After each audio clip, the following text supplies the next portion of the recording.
do you guys are like, as you're going through it and you're filming the show, are you realizing how this is going to impact travel for girls that look like y'all? Honestly, and while we were doing it, I was like, yeah, because I was realizing, I'm like, why we ain't never came here? Like when we went to Mexico City, I'm like, girl, why we ain't never came and here? And it's not far. It's like a 2-hour flight from Atlanta. Right. And then it's like, there's such a large expat community of Black people out there. Right. So I'm like, I know that we didn't know this. So I know the people watching the show didn't know this. I mean, people have already been tweeting us like, oh my gosh, I want to go to Mexico City. I want to go to Charleston. You know what I'm saying? So definitely 100%, because I feel like we don't travel enough. You know what I'm saying? We don't get out of our comfort zone, because a lot of times, especially as women, Black women, we're afraid because we don't know what's safe for us and what's not.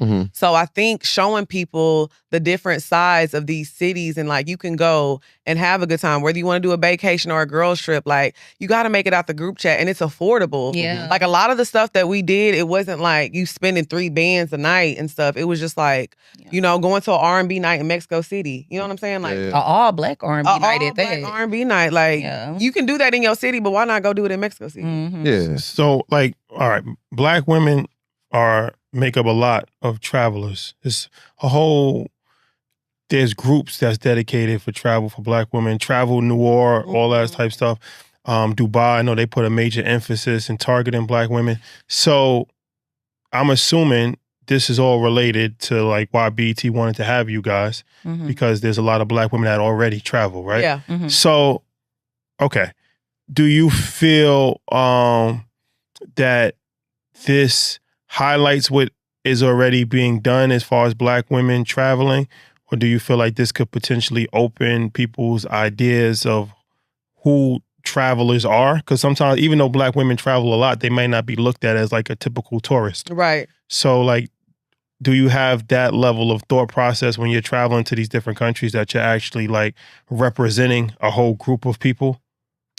Oh, go ahead. No, I was just going to say, for sure, I definitely think it's going to open people's eyes to the fact that Black women are traveling a lot. And then, like you said, it can be budget friendly, because I think sometimes, especially people looking at us, probably y'all too, when y'all travel, like, they're assuming, oh, okay, they make money. It's probably going to be really expensive, the things that they're going to be doing on vacation. But we were showing it could be a good balance. Like, yeah, okay, we're going to do the luxury stuff. We're going to have a little fun, spend a little money. But we can also go to this 5-star Michelin taco stand. That's $3. And then another aspect of the show is it's, you know, she's doing like the leisure stuff. Yeah. I'm doing like the adventurous stuff. So whatever type of traveler you are, even if you want to see the educational stuff, Something that for stuff is in there too. It's something for everybody. But I do think that it is, like you said, it's a lot of Black women who travel, but it's a lot who don't. You know what I'm saying? But it's an audience that has not been served.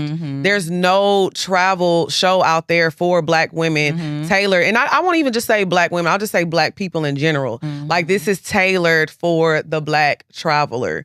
So I don't know. I think it has a different element, but like we were talking about earlier, it kind of has that like simple. Y'all remember the show The Simple Life with Nicole and Nicole? Yeah. So it kind of has that element of still being like fun and silly. So you get the entertainment aspect of us, but you can really watch it and get your itinerary. Like, if you watch the Mexico City episode, you have your whole itinerary for a weekend in Mexico City. For sure. And I love that about the show too, because I think it also portrays Black women in such a good light. Like, these days you have so many of the reality shows that are out now where the women are fighting. It's a lot of drama. It's a lot of mess.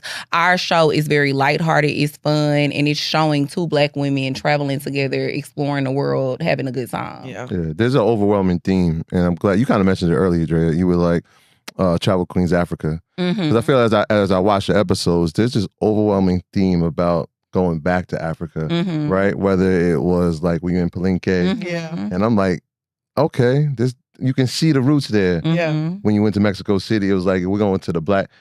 There's an intentionality there, right? Yeah. So talk about that, because it's important, right? People, even when we were talking about rice and that being the currency that was being traded, most people think it was cotton. Right. You're learning about it, but it all ties back to Africa, right? Right. Talk about the intentionality of having that in episodes. I think, like I said, when I started traveling, I really started traveling kind of like in my early 30s, like, because I have a best friend who travels a lot, and she's like that type of traveler. When we go to these places, where the Black people at, Right. the how they tailored the show was like, let's go to these places and find Black people. Let's get the story so everybody can understand we all came from the same place. We just got dropped off at different locations. Right. So it's a much emphasized on really learning that we are more similar than we are different.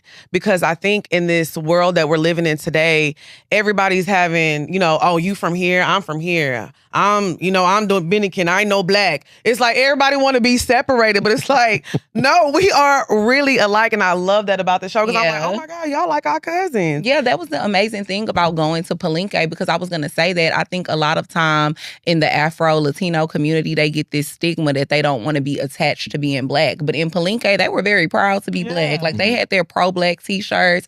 They were saying, no, we feel very connected to our African roots. Mm-hmm. So I think it was a good thing to highlight. It's an educational process, like right. you said, Cartagena. That's where like a lot of Black people live in Colombia. Mm-hmm. And people talk about Brazil a lot, but South America, South America is the second largest population of Black people in the world as far as continent. Facts. Mm-hmm. So there was more slaves that came to South America than America. Yeah. Right. Brazil is the second largest concentration of Black people outside of Africa in the world. Mm-hmm. So there's a lot of Black people in Colombia. Yeah.